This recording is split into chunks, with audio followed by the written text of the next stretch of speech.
Hey there! Are you a crime scene investigator, law enforcement officer, or forensic scientist looking for a Facebook community that understands you? Check out Taction USA's forensic product groups. You'll find blogs, articles, information, and community.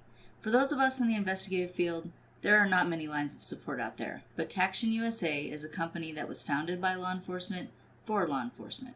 Subscribe today to get access to exclusive content. Just look for Taction USA in Facebook groups.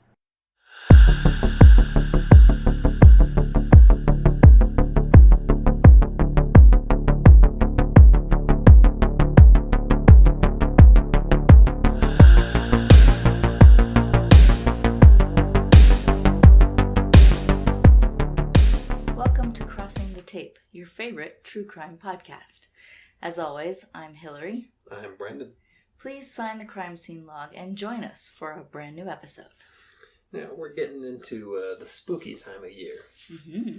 So I thought I would bring you a story that I believe it's the first unsolved case we've covered here.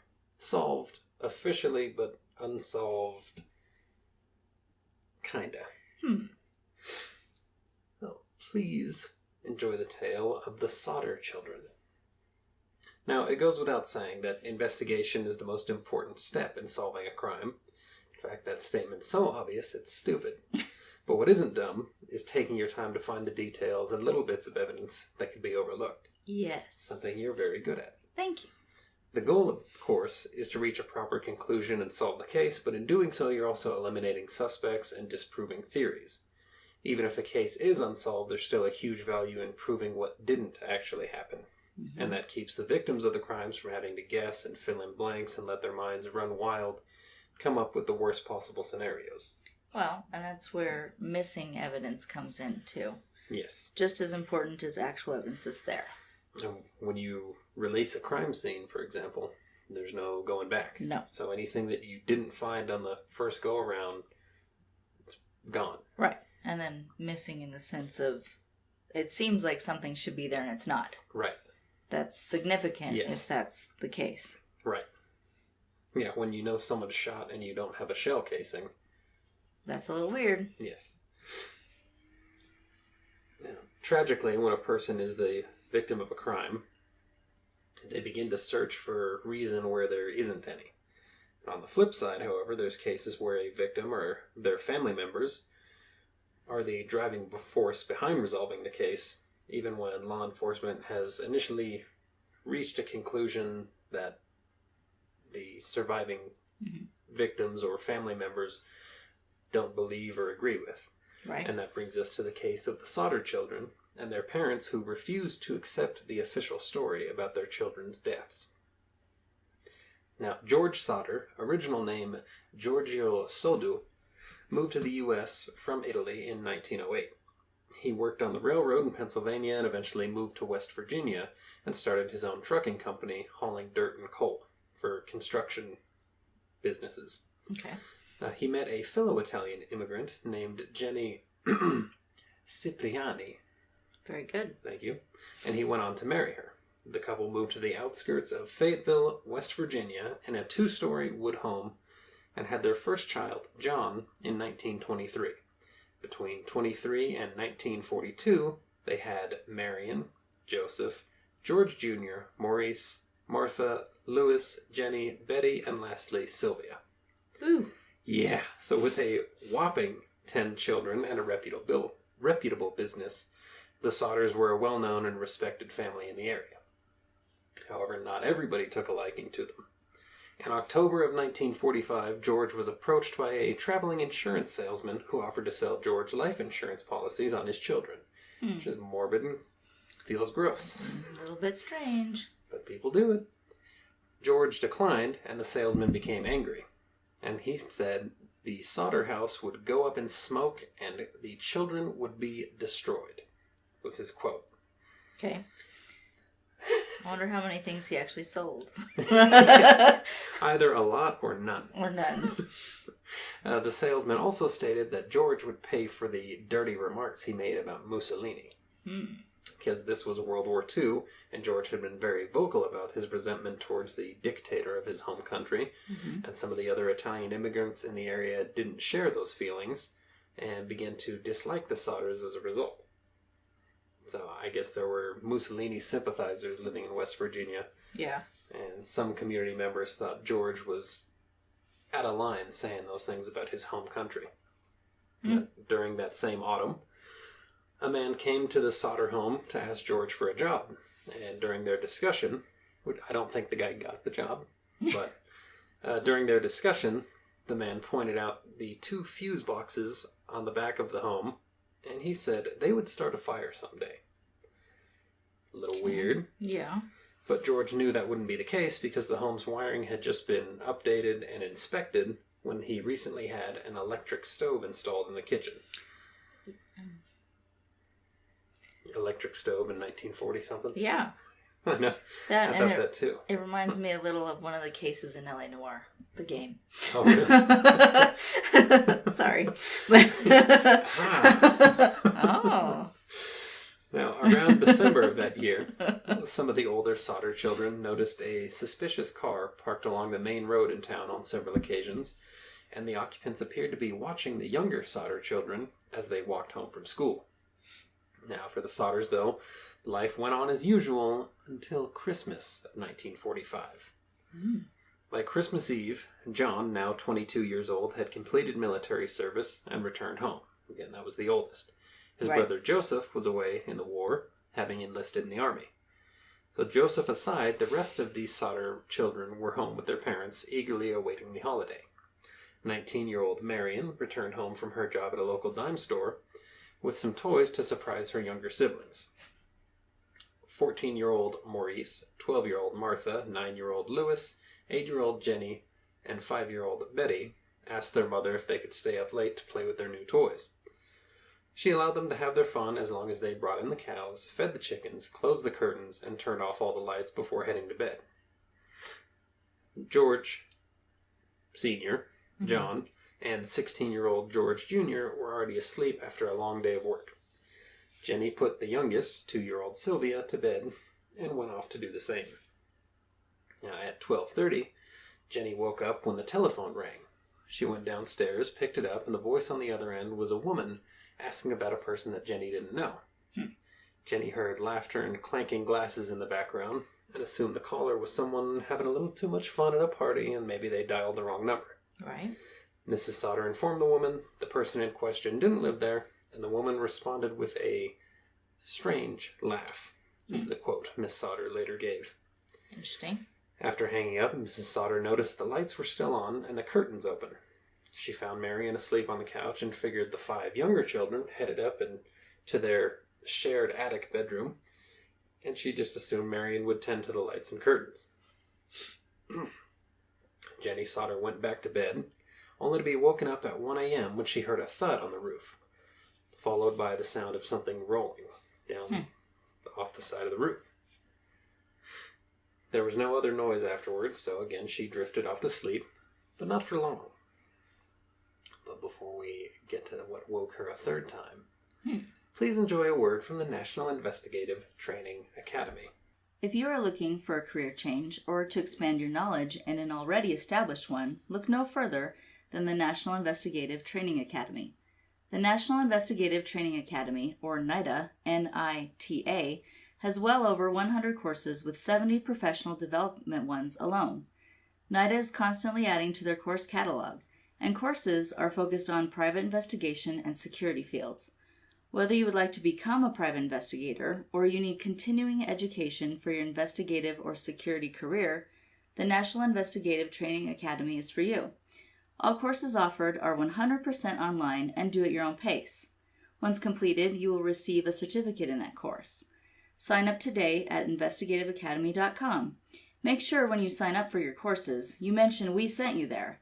We encourage you to get the best investigative and security training possible today. When you sign up, mention our brand ambassador code, BA2367. That's BA2367, and you can find those courses at investigativeacademy.com. Look for links in our show notes as well. At 1:30 a.m., Jenny awoke for the third time that evening, this time because she smelled smoke. Oh dear. Jenny went to investigate and found that George's home office was on fire. She woke George, who woke John and George Jr. John called out to the children in the attic to wake them and get them out of the house. He suffered minor burns as he ran down the staircase, which was now aflame. So he barely made it. Yeah. George and Jenny ordered Marion, who was holding Sylvia by this point, and the oldest Sodder boys out of the house as it rapidly filled with smoke. Upon realization that Maurice, Martha, Louis, Betty, and Jenny had not made their way out of the house yet, the Sodders began calling out to their younger children in a panic. The staircase leading to the attic was now fully engulfed, and the rest of the house was quickly catching fire as well. That made re-entry to the upper floor to rescue the younger five impossible. The Sodders attempted to use the telephone before the whole house was on fire to call for the fire department, but the line was dead. Marion ran to a neighbor's house to use their phone, but the call wouldn't go through. Another person driving by saw the flames and tried to call from a bar after they arrived in town, but that call also didn't go through. Eventually, the Sodders' neighbor drove into town and tracked down Fire Chief F.J. Morris and informed him of the fire in person. The fire chief initiated the telephone tree dispatch system, in which he would call the next man down in the chain of command, who would call the next, and so on until the whole fire crew was mobilized. Due to the holiday and low manpower thanks to the war, the response time of Fayetteville Fire Department that morning was painfully slow. Now, before this high-stakes game of telephone tag had even begun to unfold, back at the house, George Sodder knew he needed to act quickly to save his children. He ran to the side of the house where he normally kept a ladder, which he planned to use to reach an attic window and pull the children out.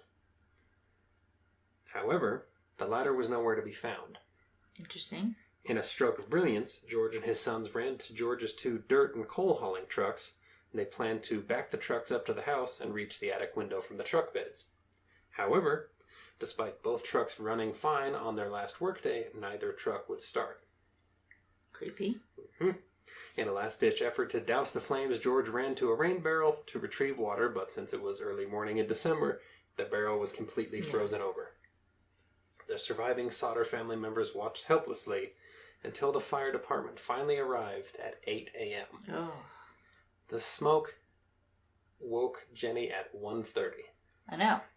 And I was thinking, 8 a.m. Yeah. Wow.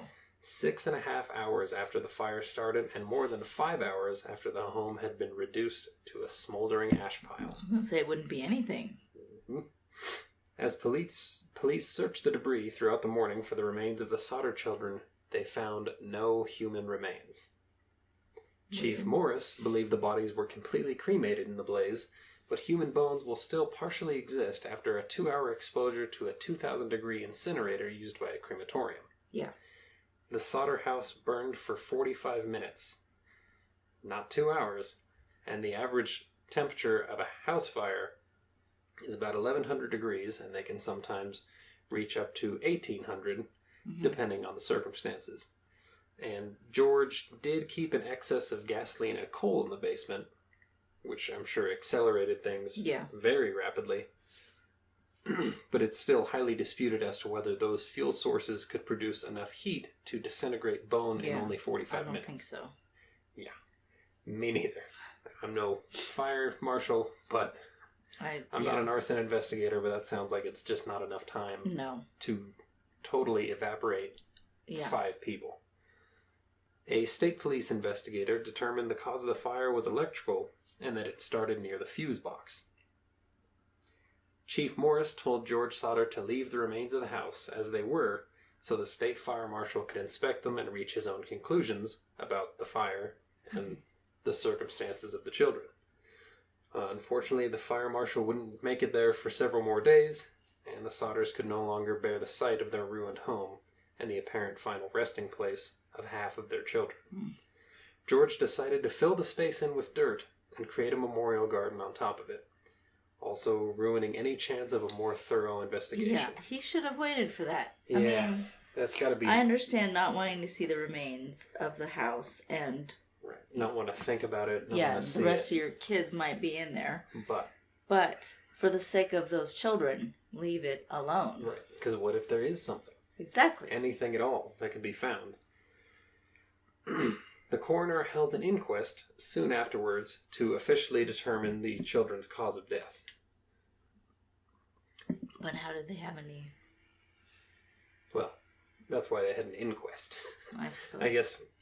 Well, yes, you can get a death certificate if someone has been missing for a certain amount of time. Even in cases where there's not a body. Right, and the circumstances are kind of strange. Yeah. Then yes, you can. Yeah. So I suppose that's what this is. And that's where the inquest is where the coroner explains all of his findings and such to a panel of jurors who will agree that, that's sufficient enough evidence to say X was the cause of death. Right.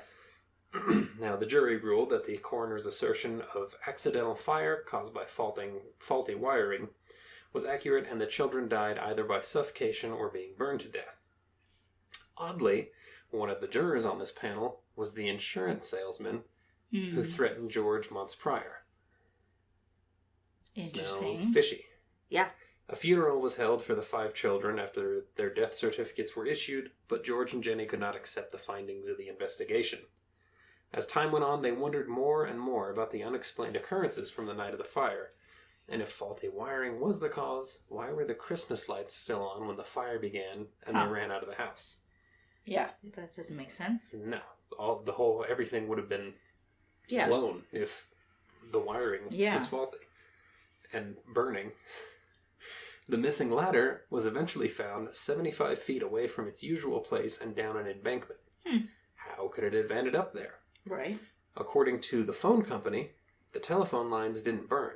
They were cut prior to the fire. Yeah, that's not...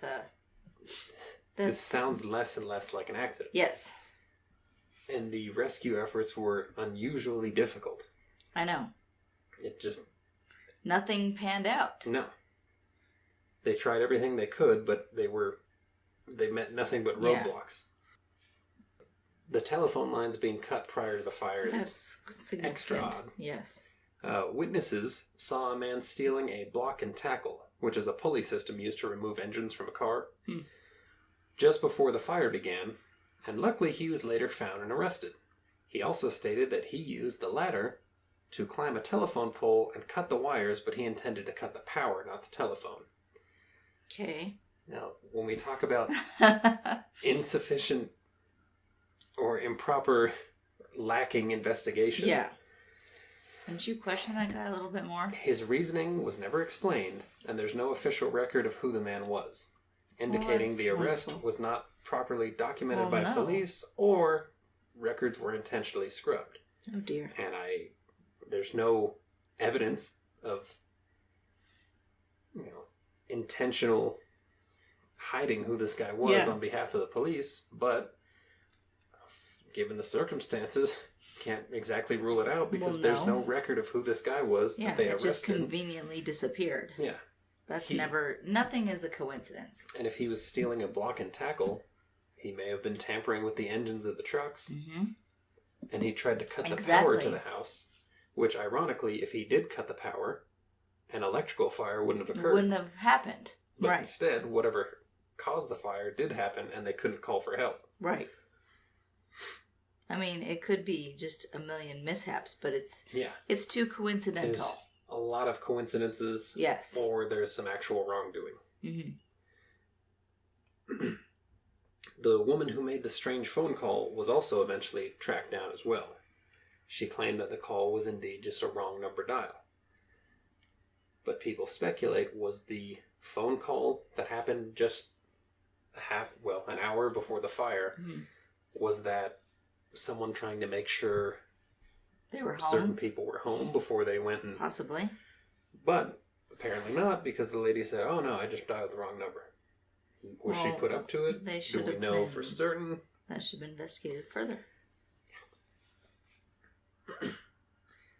The most confusing and disturbing was the lack of human remains in the rubble. Mm-hmm. Some appliances partially survived the fire, but the Sodders were supposed to believe that all 5 children were completely disintegrated by the blaze. No, and that would, I realized they were all in the same room in the attic, but they're all different ages, different sizes. Right. Different bone density. Yes. From development. Yes. So it doesn't seem like they would all, unless it was engulfed in flames and just, but that's not how it happened.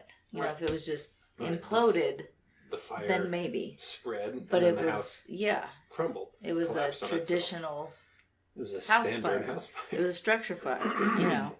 So it doesn't seem like they would just all disintegrate together at the same time. Right. You would think there'd be something of someone's. Now, the investigation also uncovered a witness who, while driving by the house prior to the fire, saw a man throwing, quote, fireballs onto the roof. The following spring, the surviving Sodders were looking around their new memorial garden and found a green rubber ball with a removable cap. George concluded the item appeared to be a pineapple bomb, which is a napalm grenade used by the military at the time.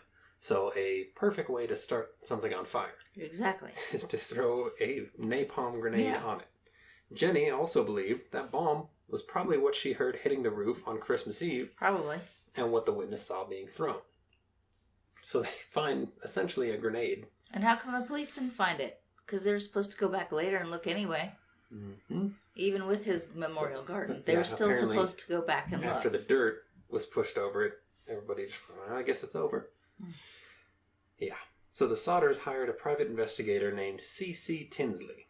And his name isn't C.C., it's initials C and C.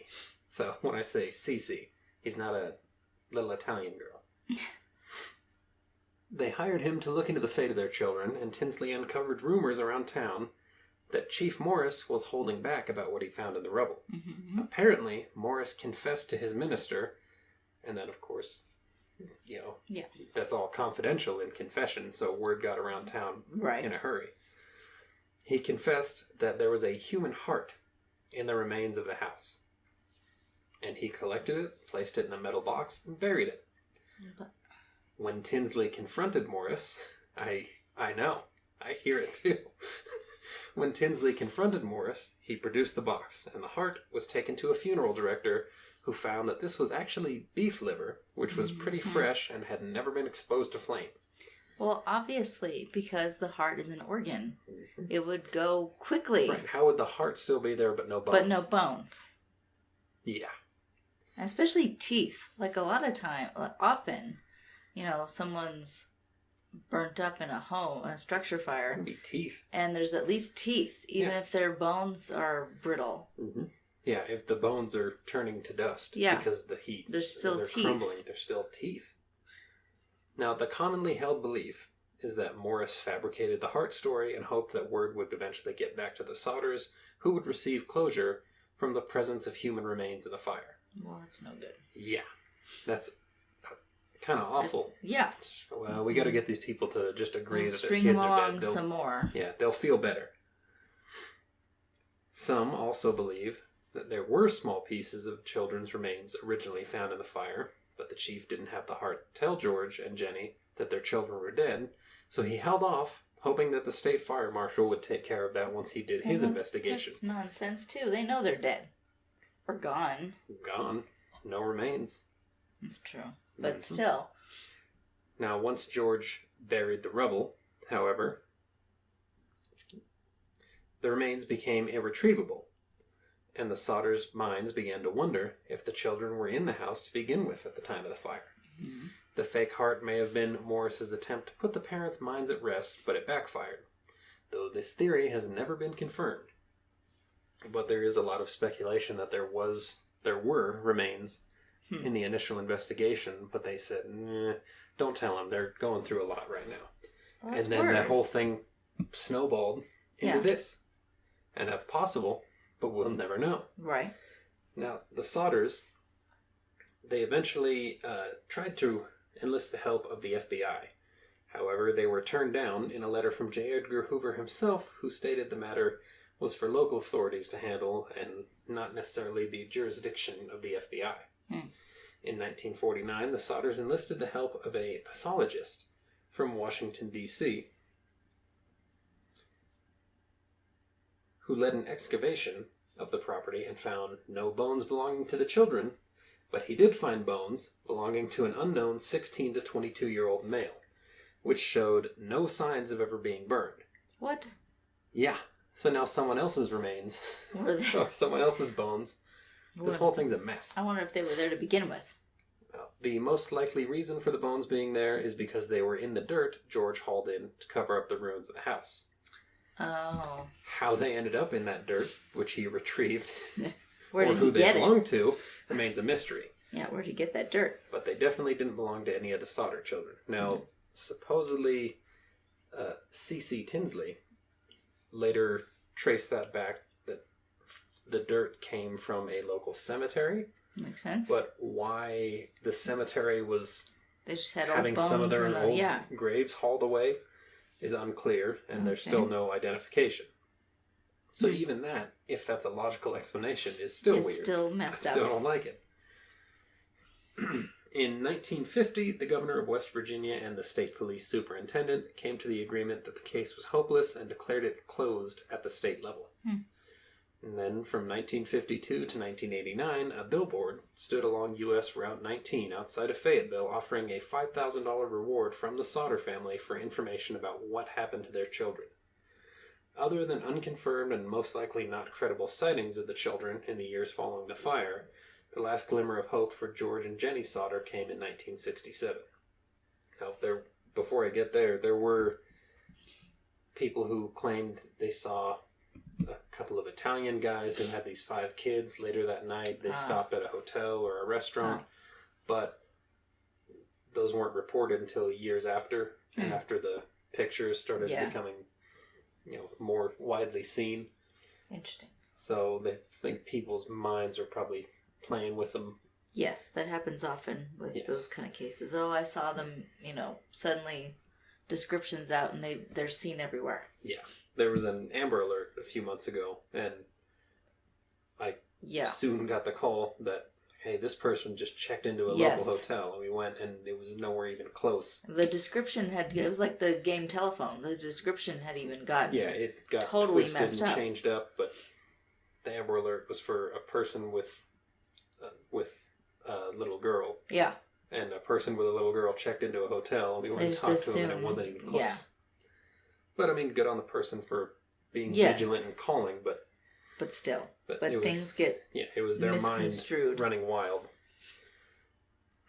So in 1967, the Sodders received a letter from a woman in Houston, Texas, who claimed a man she met at a bar had too much to drink one night and admitted that he was Louis Sodder. He was living in Texas with his brother Maurice. So George naturally traveled to Houston, and with the help of police, he was actually able to track down the 2 men the woman indicated. While they both looked like they could be his sons, now well into adulthood, the men stated there had been a misunderstanding, and they denied any relation to George Sodder. Now that's where a little more of the rampant speculation comes in. There are folks who believe, well, if something did happen and they were taken from the house and then they were, still a danger to the rest of the family, then they're not going to say anything. Out of concern for their father's safety, they're not going to let on. But also maybe it's just not them. A drunk guy who told a dumb story, and it spiraled out of control. Now, later that year, the Sodders received another letter, postmarked from Central City, Kentucky, with a picture of a man who appeared to be Louis Sodder in his 30s. Written on the back was the following: Louis Sodder, I love brother Frankie. I lil boys. I don't know what that is. It's I-L-I-L boys. Huh. Okay. So I don't know if someone tried to write little boys or what. And then A90132 or 35. Huh. The meaning of that writing, if there is any, is unknown. Right. But the picture does look a lot like him. Young Louis aged up. The Sodders hired another PI to travel to Central City and look into the possible photo of Louis, but they never heard from the PI again. How do you like that? Jeez. If your PI goes missing, that's probably a hint from someone. Yeah, I was going to say, that's not good. Stop looking at this. Yeah. Now, that possible picture of Lewis was placed over George and Jenny's fireplace in the hopes that there would one day be a true conclusion to the case. So that was their last maybe. Yeah. George Sodder died in 1969 and Jenny passed in 1989. Sylvia, the last surviving Sodder child, passed away in 2021, still with no clear answers about what happened to her older siblings. Now, the question is, how much of the case is actually mystery, how much is coincidence, and how much is just pure speculation that the door was open for because the investigation was kind of poor from the get-go. Right, and that's the sad thing, is when you don't investigate properly, or you do it, haphazardly, we'll halfway, just get in and get out. Which I've, in my experience... Some people do their job that way. Yeah, and it makes me sick. But, you do your best because, like, as you said earlier, you can't return to the crime scene again. Right. And I'm a firm believer in more evidence collected is better than too little. I would rather have things that we go, oh, we didn't need this. We didn't need all of these things. Because sometimes you look later and the little thing is the thing that pops a lead. Right. Especially in a cold case. Yes. So, it may be, sadly, it may just be a combination of all of those things. Mm-hmm. Like a little bit of everything that just turned to disaster. Now, I've made a little list here of some of the odd details around the case. Okay. First is, why did George Sodder leave Italy? According to several sources, he made it a point to not talk about why he left his home country. Interesting. And then he was very anti-Mussolini. Okay. Strange. So there's speculation that people from the home country, possibly Sicilian mafia, were out to get him and had found him finally and kidnapped half his kids and tried to burn down the rest of the house. Yeah. That's, again, one of the wild, rampant speculation. Yeah. But it's strange that when people would ask him, what brought you here, he didn't want to talk about why. But again, that could have been nothing. Yeah. The insurance salesman's threats, / him also being a juror on the coroner's inquest. And that might be coincident. How big was that town then? Right. Fairly small. So, again, he also might have some interest in these inquests and such, and being part of those proceedings. Because he was part of...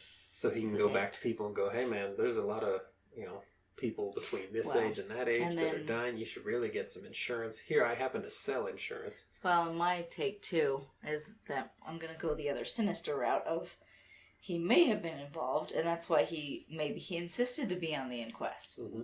Yeah, because a lot of times, if a criminal...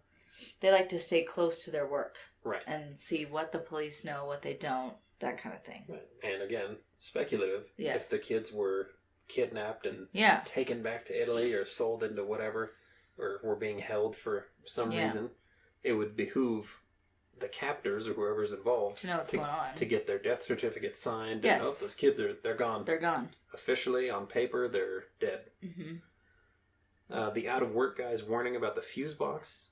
Even after the house had been rewired and updated and inspected for safety. Yeah. He said, that's going to catch fire soon. And no more than 2 months later. Right. That's just odd or more sinister. Yeah. There was some involvement there too. Yeah, but why would he say anything? Right. If, that might just be odd. Yes. Or maybe he thought he knew electrical work and was trying to impress George. Right. I'm the kind of guy you want around. The strange car watching the young children. Yeah. Maybe odd, maybe just a car that happened to be there that time of day for whatever other reason, picking up their own kids. And you have to think about that it's the holidays, so there's other people in town. Right. Extra people. Things are going to be a little more active than normal. The odd phone call, the woman laughing at a party, asking about someone who doesn't live there. It was... officially closed as just a wrong number, just coincidence. But again, if someone wanted to make sure the people are home before they move in. They wanted the mother down there because they knew the kids were in the attic. Right. And if she's downstairs talking on the phone, that's a distraction. Right. Whoever's in the attic. Yeah. Pulling them out the window or whatever. Yeah. Again, speculation. Right. but also could be checking the phone lines to see if, hey, we sent Joe down there to cut the phone lines. And they're not cut yet. Yeah, let's make sure they don't work. Yeah. Objects hitting the roof, / the passerby seeing fireballs thrown on the roof, and then finding a possible napalm grenade in the rubble. That all adds up to me. Yeah. The Sodders insist that the fire started on the roof from that, but the official report still shows, no, it started in the basement around the fuse box. Yeah, but if it was that... Okay, they got there so late. Right. How could they tell? Right. You know? Well, I mean, arson investigation, they can determine the starting points and such, but yeah, in the state the house was in, completely caved in on itself. Yeah. And there were only bits of the roof. Right. That's what it said, that there were parts of the tin roof still present, but other parts had burned up so much they were unrecognizable. Not having a phone connection, multiple people tried to call from different places, and nobody could get through all around town. That seems weird. And the phone lines were cut. Yeah. And then the missing ladder, which turned out, well, there was a guy responsible for it. We don't know who, but we talked to him. Don't worry. It seems like there should be more information about that guy. Yeah, of course there should have been. The broken down trucks, some have said that, well, in their panic and haste, they may have flooded the engines, trying to start the trucks with a little too much gusto. Yeah, but it also fits with the thief. Right, with the guy stealing the engine repair deal. And again, could have been coincidental, but it's kind of weird. Yeah, but apparently the trucks worked fine later also. Okay. So, if the engines were flooded, then it would make sense that afterwards they worked. Right. You would think if someone tampered with the trucks, they would need some kind of repair before they'd start working again. So that kind of checks out, but it's still weird that a guy was stealing the block and tackle and the ladder and had cut the phone lines thinking they were power just because. Yeah. Just because that's what you do on Christmas Eve. Oh, there's a fire? I had nothing to do with that. Right. No bones. I have a hard time believing that the house fire, even in a wood home with the gas and coal in the basement, right? But there's nothing. But that's the thing too. I'm not an arson investigator. I've taken a few classes, but it doesn't give me any clout in any way, shape, or form. However, it seems strange that they were all in the attic, and the fire started in the basement. The large fuel source was in the basement. Yeah. But there's no bones in the attic. Right. There's a lot in between. Yes. You know, that, again, I'm not an expert in this field, in this particular crime scene field. And then if the house collapsed, which it did, we know it did, all right, so now that has brought the attic level down to basement level, where the major fuel source is. But again... Is it still enough for there to be nothing left? I mean, and again, as we mentioned earlier, we're talking 5 people, different ages, different bone density, different size bones. It just seems very abnormal. There should be something. The immediately buried crime scene? I don't think it was a good idea. I understand why they would be so distraught and want to cover it up. But then the sinister people say, no, he was literally, maybe George knew something. That's or what he I was part thinking. Of something. I was thinking that he because... literally covered it up. Why would you, as the father... Yeah. But, well, I can't. It devastates me to look at. The fire marshal's on the way to give us the answers we seek, but it just hurts too much. Maybe, but then the more sinister theories are that George was privy to all this and he was hiding something. I could believe that. Possibly. Chief Morris with the fake heart. What are you doing? How gross. Well, yeah, you're playing with families' heartstrings. Yeah. And and their beef liver strings. And, I mean, how weak is that, though? Like, weak as a person, weak as a chief, and weak in a theory. Yeah, to say, I solved the case. And that his way of doing it was he confessed to the pastor and hoped that he would just spread the word and it would get back to them. Not even going to them and saying, this is the only thing we found. I don't think that guy had any you-know-whats. No. He had no hearts. Or anything, or no brain cells. I mean, that's pretty stupid if you think about it. Yeah, that's extremely lame, and there's no... And poor people. Like, what kind of...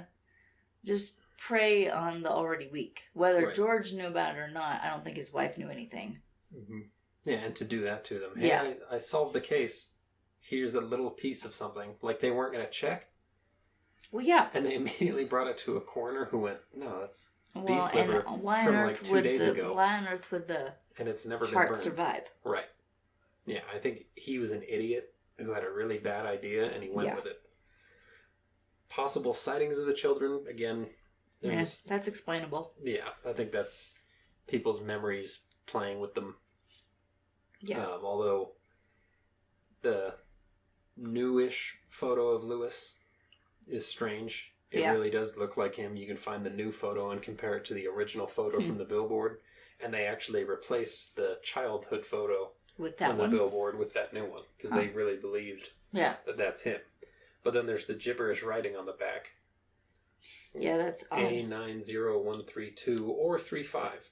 Is And that an address? I love brother Frankie. Well, none of the other kids were Frankie Frankie or Francis or anything like that. Yeah. So it makes no sense. No. And then the missing PI. Yeah, that's a big red flag. Maybe he was just a shyster. Maybe he stumbled upon something and went, "Ooh, I'm not gonna go any further with this case." Or like somebody if it got was, to him. if it was something to do with the mob, he could have gotten something and went, "Oh." He went asking questions. Yeah, and they either took care of him or they paid him enough where he'd go away. So the official findings of the case are that the children perished in the fire, sadly, and that could entirely be true. It could. But there's a lot of weird things. So many coincidences, Yeah. and the investigation was kind of weak, and then George didn't really help with that.